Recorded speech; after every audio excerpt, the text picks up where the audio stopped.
Hey everybody, I'm Dr. Angel Storm. I am the founder of AshesToBeautyMinistries.org, and I'm here with another segment of Be Your Own Life Coach. And today I'm going to talk to you about 7 things that you need to give up in order to move forward. Success and personal growth don't happen overnight, but if they haven't been happening at all, or they haven't been happening in a really long time, take a look at these 7 things and see if you need to lay some of these things down so that you can move forward with your own life.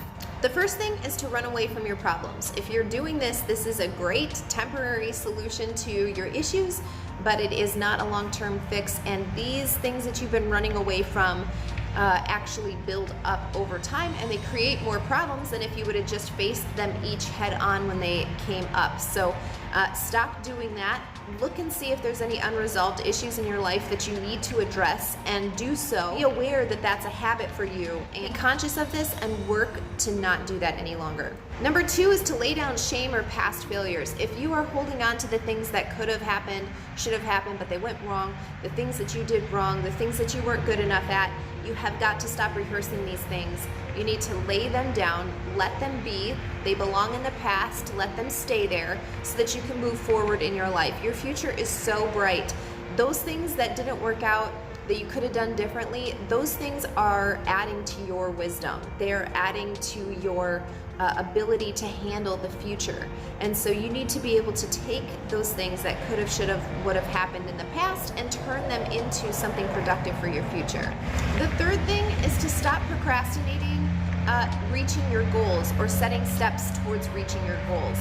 Lots of people talk about, oh, this could have happened, or I could do this, but they don't actually ever take steps to do those things. You either need to leave the situation be and accept it's not ever going to change, or you need to take responsibility and start making steps, start making goals, start making some sort of progress towards reaching your life's purpose. And that leads me to number 4, which is making excuses rather than decisions. You need to make a choice. You need to make decisions. And there's things that you just need to allow your yes to be yes and your no to be no on. If you've said, no, I'm not going to think about that, or no, I'm not going down this jumbled path of, oh, if this would have happened, then this could have happened, I'm not going to do that anymore. What I'm going to do is I'm going to start walking on this new path over here, and you need to be committed to whatever it is that you commit to. You know, you need to commit to your own self before you can expect the world to respond to you and to honor your commitments. You need to honor your own commitments first. Number 5 is getting rid of the woe is me mentality. Oh, I just have nothing going on. My parents didn't leave me any money. You know, if I had that upbringing, if I had that education, if I had that inheritance, then my life would be different. No one on this earth was given nothing. Everybody was given something.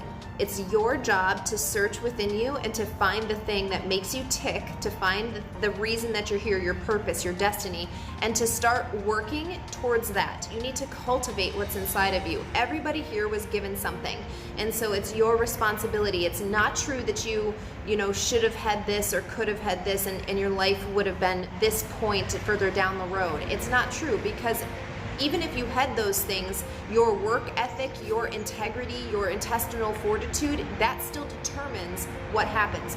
You could have been left millions and millions of dollars, but if you don't have the intestinal fortitude to work and to make that money work for you, your life would have been no different. So stop making excuses, stop blaming other people for your situation. Take responsibility for what you have, look inside of you, find what's in there, and cultivate it. Number 6 is leave behind other people's opinions about you. It does not matter what other people think. They aren't you. They aren't the ones who get to write the end of your story. Only you get to do that. So stop listening to what other people are saying and just do you. Move forward with your life. Create the future that you want to see happen. And number 7 is ungratefulness. You have something to be grateful for no matter what your life looks like, and you need to be aware of those things. Whatever you focus on, you're going to get more of that. So you ever notice why negative people seem to just attract all these negative situations? That's why. They're focused on it. Start focusing on the opposite of that. Start focusing on the positive things. Start focusing on the things that you do have. Never let what you want to have happen in your future distract you from what you have now. Be grateful for what you have now, and what you want in the future to have happen, that will come to you. When you're faithful with the little things, you're going to receive increase. And so it's important that you leave behind ungratefulness, because that is not going to serve you now in the present, and it's not going to serve you in your future either. Again, I'm Dr. Angel Storm. I'm the founder of ashes to beauty ministries.org, and if you haven't already, be sure to subscribe to my channel below.